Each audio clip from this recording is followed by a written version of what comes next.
as always, my script and my notes are going to be on this side of the screen, which is why I will be looking over there quite a bit. And actually, let me bring you guys a little bit closer to me. There we go. And without further ado, let's get into it. So,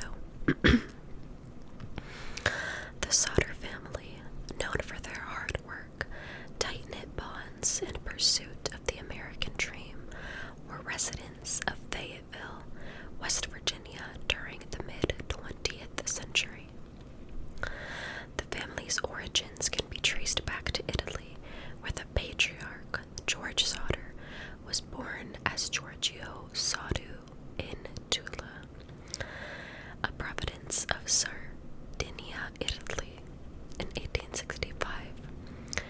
As a young man, George Sodder had little interest in political or economic systems that dominated Europe at the time, especially in his native country, where opportunities for advancement were limited. Like many immigrants, George saw the United States as a land of possibilities and economic promise. In 1908, when George was just 13 years old, he had left his homeland and sailed to the United States in search of a better life. Upon his arrival, he anglicized his name from Giorgio Soddu to George Sodder, a step many immigrants took in order to assimilate more easily into American culture. With no formal education and limited resources, George found himself working various odd jobs to support himself. Over time, his natural aptitude for hard work and his strong entrepreneurial spirit began to shine. By the time he reached adulthood, he had learned several trades, ultimately establishing a successful career as a truck driver and businessman. George settled in Smithers, West Virginia, which was home to a thriving Italian immigrant community. He worked diligently and eventually opened his own trucking business.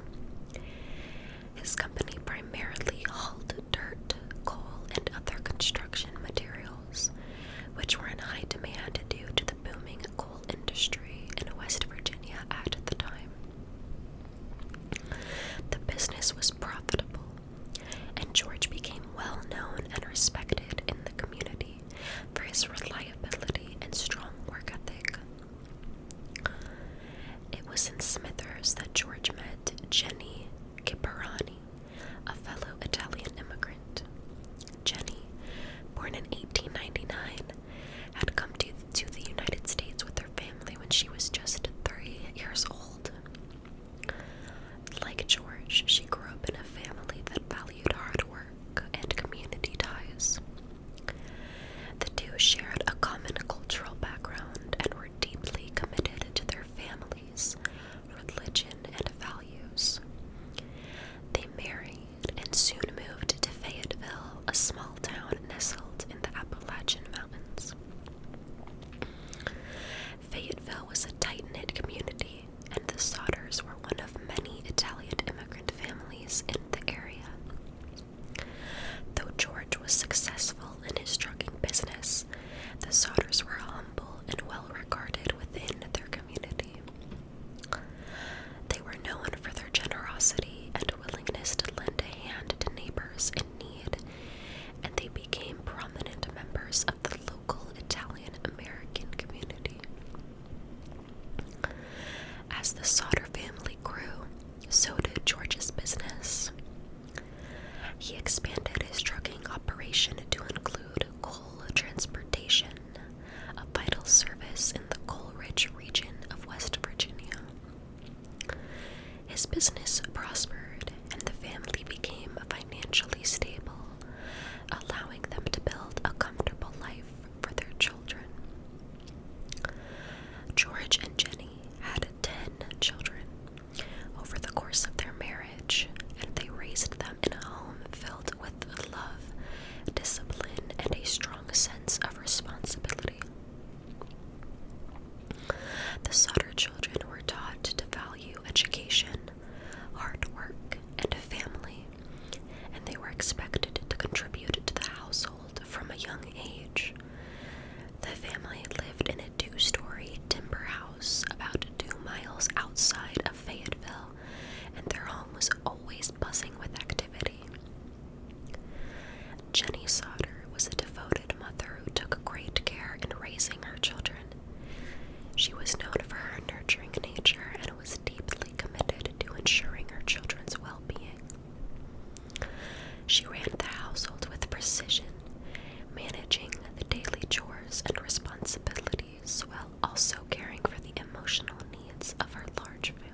He had strong convictions, particularly regarding politics and business. His disdain for Italian dictator Benito Mussolini and the fascist regime in Italy was well known, and he was not shy about expressing his views, even within the largely Italian immigrant community. This sometimes led to tensions with other members of the community, especially those who still had family ties to Italy or held different political views. The family was also deeply religious, adhering to the teachings of the Catholic Church. They were regular attendees at the local church and were actively involved in the religious life of the community. Their faith was a cornerstone of their family life, and it played a significant role in shaping their values and outlook on life. The children, ranging in age from young teenagers to toddlers, were a lively and energetic group. They were well loved by their parents and by each other, and they enjoyed the close bonds that came with growing up with a large family. The Sodder family, despite their successes, were not without challenges. George's outspoken political views garnered him some enemies in the local community. There were some who disagreed with George's views or were even envious of his success, allegedly. The family had received anonymous threats over the years, but George, ever the pragmatist, dismissed them as the grumblings of disgruntled individuals. The night of December 24th, 1945, was supposed to be a joyous Christmas Eve for the Sodder family, filled with holiday cheer and the company of loved ones. George and Jenny Sodder, along with 9 of their 10 children, were gathered at their 2-story timber-framed home located just outside of Fayetteville. The family was excited for the holidays, especially the younger children, who had been eagerly anticipating the arrival of Christmas morning. The Sodder family had decorated their home and tree earlier in the day, and the atmosphere inside the house was said to be one of festive celebration. The older Sodder children, including 23-year-old John and 16-year-old Marion, had been helping their parents with the usual Christmas preparations. The younger children, 14-year-old Maurice, 12-year-old Martha, 9-year-old Louis, 8-year-old Jenny Jr., and 5-year-old Betty, were particularly excited about the gifts they would soon open. Around 10 p.m., the evening began to wind down as George and Jenny decided it was time for bed. The younger children asked if they could stay up a little later to play with some of the toys that Marion had purchased for them as an early Christmas surprise. Jenny, wanting to make the night special for her children, agreed and allowed the younger ones to remain awake. Maurice, Martha, Louis, Jenny Jr., and Betty stayed in the living room, playing with their new toys and enjoying the warmth of the festive evening. As the night wore on, George and Jenny, along with their 2 older boys, John and 22-year-old George Jr., went to bed.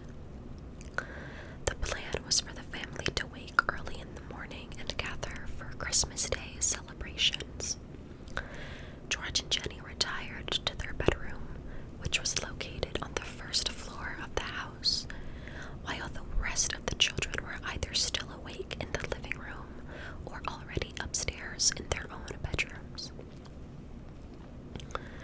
Shortly after midnight, at around 12:30 a.m., Jenny was awakened by the sound of a telephone ringing. She got out of bed and went downstairs to answer the call. On the other end of the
She saw flames engulfing the room George used as his home office. Panicked, Jenny ran back to the bedroom and shook George awake. George leaped out of bed and immediately began shouting for the children. John and George Jr., who were sleeping in a bedroom near their parents on the first floor, were also awakened by the commotion and ran to help. John later stated that he ran upstairs to wake his siblings, calling out to them as the fire spread. He believed that his younger brothers and sisters, Maurice, Martha, Louis, Jenny Jr., and Betty, were following behind him as he escaped from the home. The fire quickly spread through the timber-framed home, and the thick smoke and flames made it difficult for anyone inside to see or breathe. George, Jenny, and 4 of their children, John, George Jr., Marion, and Sylvia, managed to escape, but the remaining 5 children were still inside the house. Once outside, George realized in horror that the 5 younger children had not made it out. Desperate to save them, he tried to re-enter the house, but the front door was blocked by flames. He ran to the side of the house, hoping to reach the upstairs windows, but there was no ladder in its usual place. George always kept a ladder propped up against this part of his house, but on that night it was mysteriously missing. Frantic, George tried to think of other ways to rescue his children. He ran to his truck, intending to drive it up to the side of the house and climb on top of it to reach the upstairs window. However, despite being in good working condition earlier that day, neither of his trucks would start. He had to. The engines inexplicably refused to turn over, and George was left standing helpless in the front yard, watching as the fire consumed his home. Meanwhile, Marion ran to a neighbor's house to call for help, but when she tried to contact the fire department, she found that the phone lines were dead. Another neighbor, who had seen the fire from his own home, drove into town to alert the fire department. Due to a series of unfortunate events, including a shortage of firefighters because of the war, the fire department did not respond immediately. The Fayetteville Fire Department, a largely volunteer-based organization, was short-staffed and relied on a phone tree system to alert firefighters in an emergency. On that night, it took hours for the fire department to assemble and arrive at the scene. By the time that they got to the Sodder home, it was already too late. The house had been reduced to smoldering ashes. George and Jenny stood in the cold, staring in disbelief at the charred remains of their once vibrant family home. Their 5 children were nowhere to be found, and George was devastated by his inability to save them. The fire department, when they finally arrived, conducted a brief search of the ruins but found no trace of any of the children's bodies.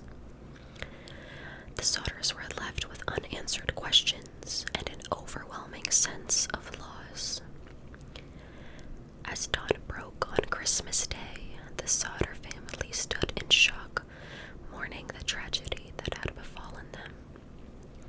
The fire had claimed not only their home, but 5 of their beloved children, and yet the absence of their bodies left them with the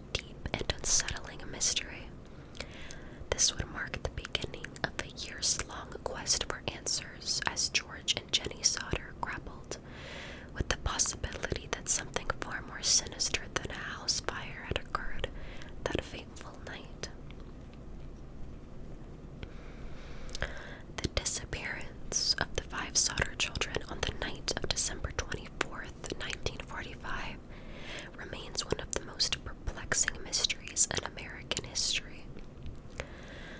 While the official explanation is that they perished in the house fire that consumed their home, several pieces of evidence suggest otherwise.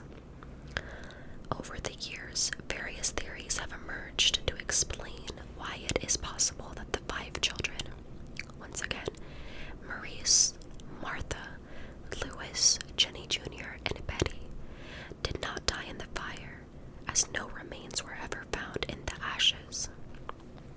Their parents became convinced that their children had been kidnapped or otherwise taken from the house before or during the fire, leading to decades of investigation and speculation. Excuse me. Several points and theories have contributed to the belief that the children did not die in this fire. First is, of course, a lack of human remains in the ashes of the home. Perhaps the most compelling reason to believe that the 5 children may have survived the fire is the complete absence of their remains in the rubble. When the fire department finally arrived at the Sodder home in the early hours of Christmas Day, they searched through the ruins for any sign of the children, but no bones nor other human remains were ever found. This was highly unusual, as even in cases of intense fires, bones typically remain. Experts have noted that for human bones to be completely incinerated to the point of leaving no trace, temperatures would need to reach over 2,000 degrees Fahrenheit and burn for several hours. The Sodder home, made primarily of wood, burned down in less than 45 minutes. The house was also not equipped with the type of industrial incinerators required to reach such high temperatures, meaning that the children's bodies should have been at least partially preserved.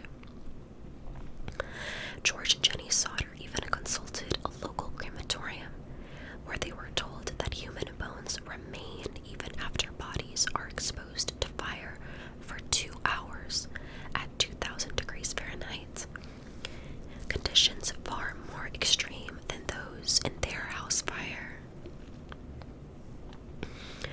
The second reason as to why they believe their children survived was the missing ladder and inoperable trucks. Another suspicious element of the fire was the strange series of events that prevented George Sodder from rescuing his children.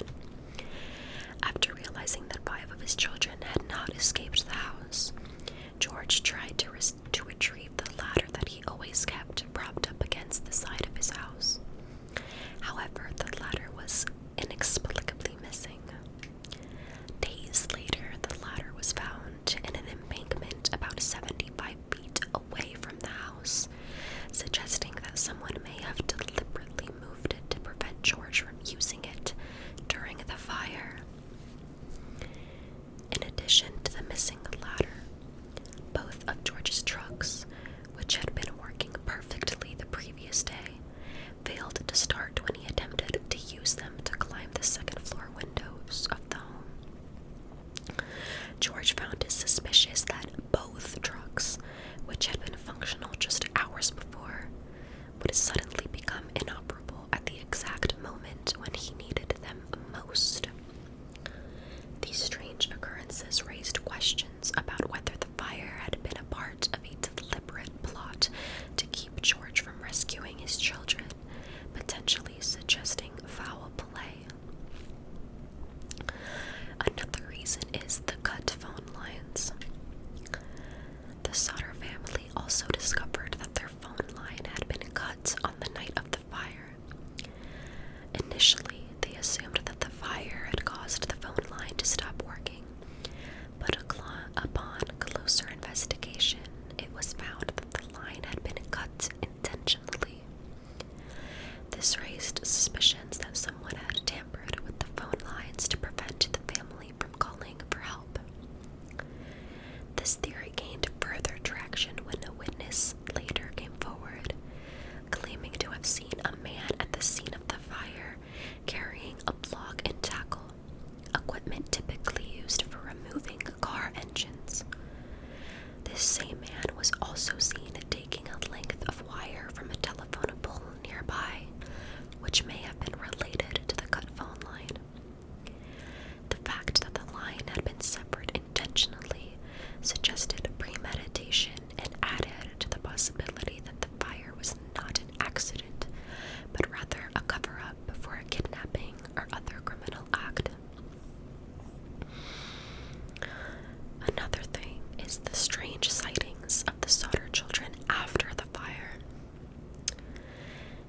years following the fire, witnesses reported seeing the missing Sodder children alive, leading many to believe that they had been kidnapped. One of the first reports came from a woman who claimed to have seen the children in a car driving away from the burning house on the night of the fire. Another woman, who worked at a tourist stop between Fayetteville and Charleston, West Virginia, claimed that she served breakfast to the children the morning after the fire. She said they were accompanied by 2 men and 2 women, all of whom appeared to be of Italian descent. According to the woman, the entire group spoke Italian, and she remembered that the adults acted very hostile towards the children, giving a strong sense that something was amiss. Several years later, Jenny Sodder received another report from a woman in a hotel in Charleston, South Carolina. The woman stated that she had seen 4 of the Sodder children with 2 Italian men and a woman. She described the children in great detail and claimed that they resembled the missing Sodder children. The woman reported that when she attempted to engage the children in conversation, the men grew hostile and refused to let her speak to them. These sightings, while technically unconfirmed, fueled speculation that the children had been abducted and possibly taken across state lines or even out of the country.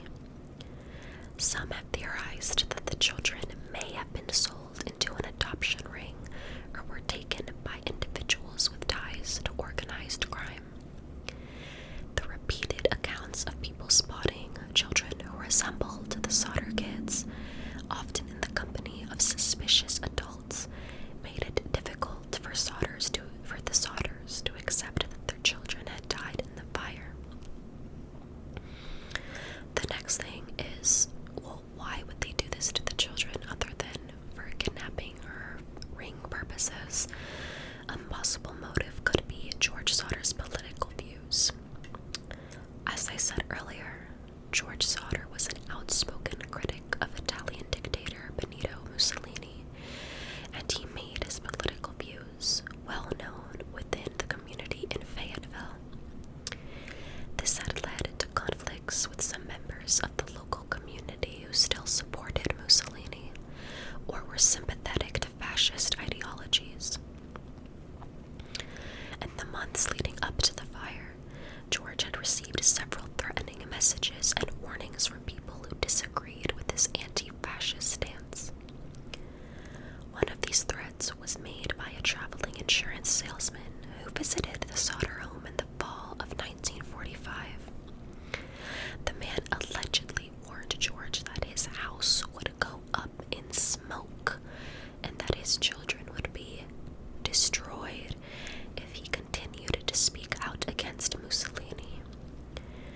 While this alone does not provide conclusive evidence of a plot to kidnap or harm the Sodder children, it does suggest that George had made powerful enemies who might have had a motive to target his family. Some theorize that the fire may have been deliberately set up as a cover-up for the abduction of the children, perhaps by individuals involved in political extremism or Italian organized crime. Now, another thing is what is deemed as the mysterious photograph. In 1967, more than 20 years after the fire, Jenny Sodder received a photograph in the mail that reignited her hope that her children might still be alive. The photo showed a young man in his mid-20s who bore a striking resemblance to Louis Sodder, who would have been in his 20s by that time. On the back of the photograph was a cryptic note that read, "Louis Sodder, I love brother Frankie. Little boys, A90132 or 35.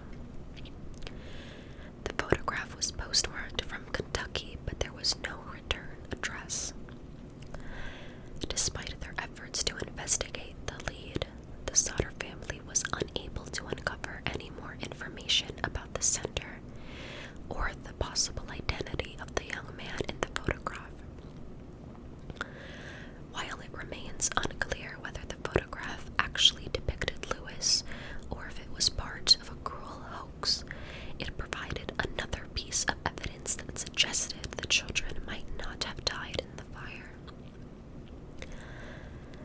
Despite decades of investigation, the 5 Sodder children were never conclusively identified or found.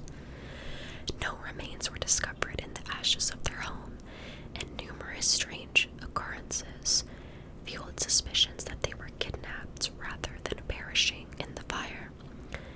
Though the case has officially remained closed, the Sodder family, as well as many who have studied the case, continued to believe that the children did not die in the fire. The mystery of what truly happened to them remains unresolved, but their fate is still the subject of speculation and debate. So that is the case of the Sodder children. If you guys would like to see another cool video on the Sodder children, if you aren't aware, BuzzFeed Unsolved actually did an episode on this, where they go into these theories and do like little animation reenactments of what happened. And if this case does interest you, I would highly recommend checking it out. It's a great video. It does not provide as much information as I just did, to be quite honest with you. I did want to include the background on George Sodder and sort of his immigration and everything, just because I think it's pretty relevant to the case, and his background and heritage and political views and everything, of course, tie into all of this. As for what do I think, because I feel like I always put my 2 cents in at the end of videos. I do not believe that those children died in that fire. There have been multiple professionals that have come forward and said that there's just absolutely no way that even their bones would have disintegrated in such a short amount of time. Like I had said, even sometimes when people are cremated for hours on end, their bones still remain, and the house was a wooden house. It burned in less than 45 minutes, and there were no bones found. Another thing I find very interesting is when Jenny Sodder woke up before the fire and saw that like the lights were still on downstairs and the curtains were still open. I think it's very possible that the children could have been kidnapped before the fire even began. At that point, since she just assumed they had went upstairs, it could be that they hadn't been yet and were later. I do wholeheartedly 100% believe that somebody took them. I don't believe that 5 little children just decided to up and leave and run away and get away with it for so many years. I just don't find that really plausible. As for what theory I believe, I really don't know. It's very hard to, I guess, believe witness accounts. I mean, a lot of people think they see something when sometimes they really don't, or equate certain things. It's like confirmation bias. If these people had heard that there were these children missing and happened to see a family with 5 children, it could have been confirmation bias in their head that, oh, these have to be the kids. I'm not saying that they couldn't have been the kids. They very well could have been, but it's always something to keep in mind as well.